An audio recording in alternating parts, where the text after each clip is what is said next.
Hello and good morning. My name is Molly. I'm coming to you from the Bureau of Student Wellness at the New Hampshire Department of Education. Happy Friday. I'm going to give people just a minute to tune in, get the Facebook notification that we're live. And while we wait to do that, I just want to remind everybody you can find us here on Facebook at New Hampshire or NH Student Wellness. We're on Twitter at NH Schools. We have our YouTube page, and we also have our resource website, nhlearnsremotely.com. Be sure to check out the YouTube page. We're posting remote learning academies that have great resources for teachers, families, schools. And then this afternoon, you can join us. We're having another guest speaker. Today, we're having Dr. Richard Weisbord from the Harvard Graduate School of Education. He'll be talking about self-care, caring for others, and he'll also be sharing about his project called Making Caring Common. So all of those resources are coming to you. You can find out about them here and, like I said, on our resource page as well. So today's morning coffee chat is talking about integrating social emotional learning with gameplay and games.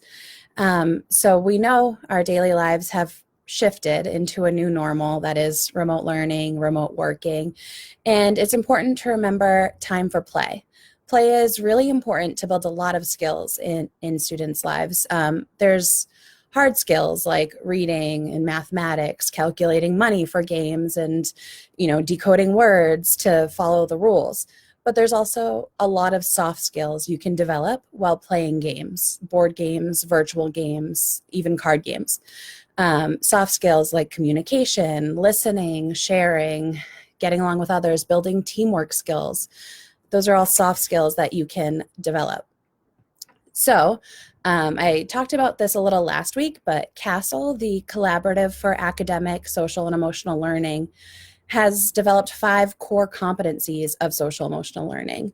They're self-awareness, self-management, social awareness, responsible decision-making, and relationship skills. And these 5 core competencies essentially build the student's capacity for integrating skills into their daily lives to deal effectively and ethically with daily tasks and daily challenges that present themselves. So I'm going to outline ways that you can integrate these SEL competencies into your gameplay, but these are just examples. Obviously, these are a lot of things you're probably already doing with your students when you play games together. This is just to reinforce those discussions and to get you thinking about how to integrate these skills more.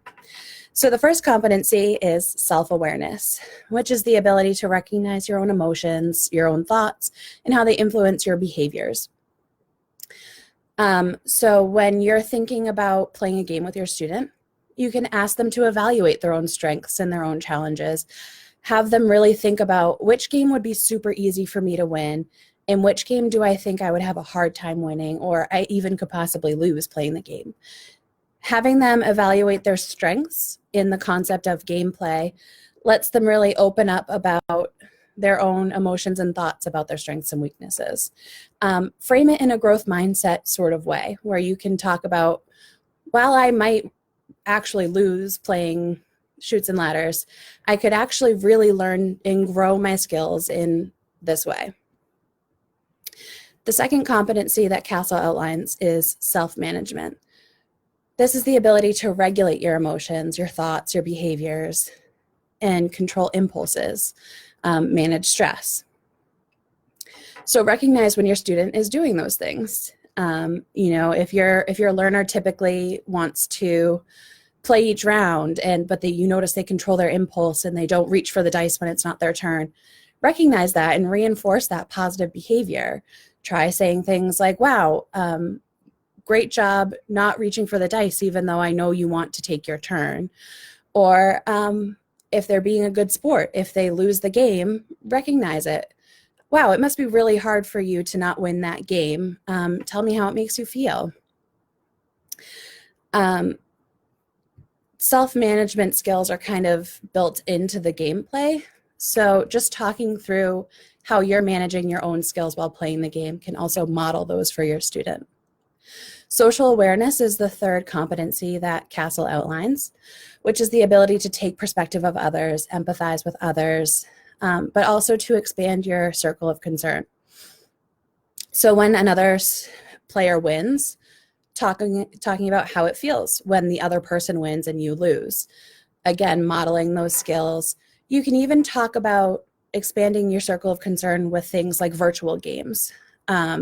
It's really hard to kind of recognize when you're on a computer or a tablet that there is another person on the other end of some of those games. So talking about how it must feel for that other person, if you're cheating or if there's some sort of conflict that comes up, having an open dialogue like that can really help build social awareness.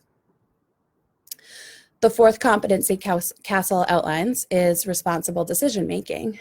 So this is the ability to identify problems, analyze solutions, solve the problem, and then also reflect on that problem and reflect on how you solved the problem and if you would do it differently next time. Problems come up in games. It's almost inevitable, no matter what you're playing or how you set up the gameplay to avoid problems.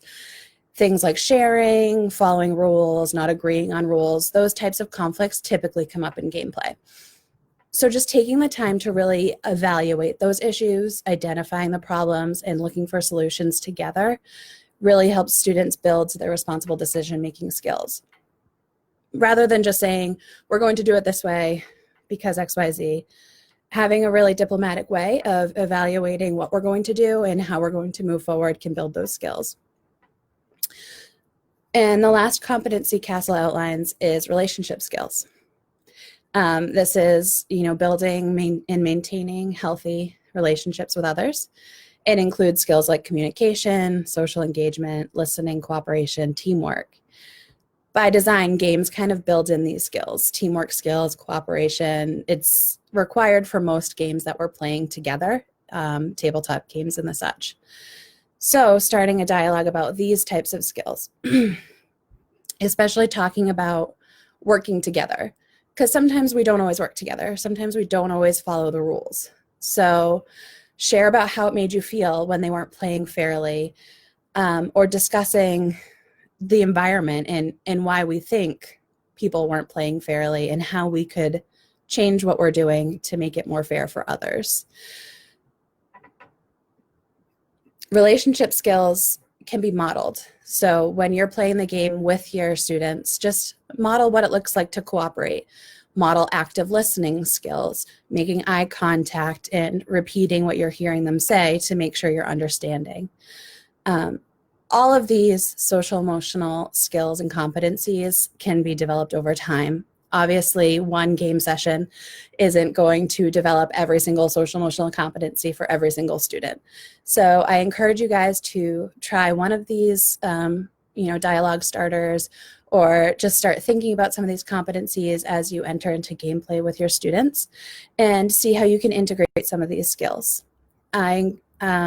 I'm sure you're already practicing a lot of these competencies. This is more like just a conversation for you guys to reinforce what you're already doing well. So I also encourage you to check out the Castle website, castle.org. I included it in the description of today's coffee chat, and I also encourage you to check out our other recorded videos. We have them here on our Facebook page. We have them on our YouTube page. And be sure to tune in this afternoon at 3 p.m. We have Dr. Richard Weisborg from the Harvard Graduate School of Education.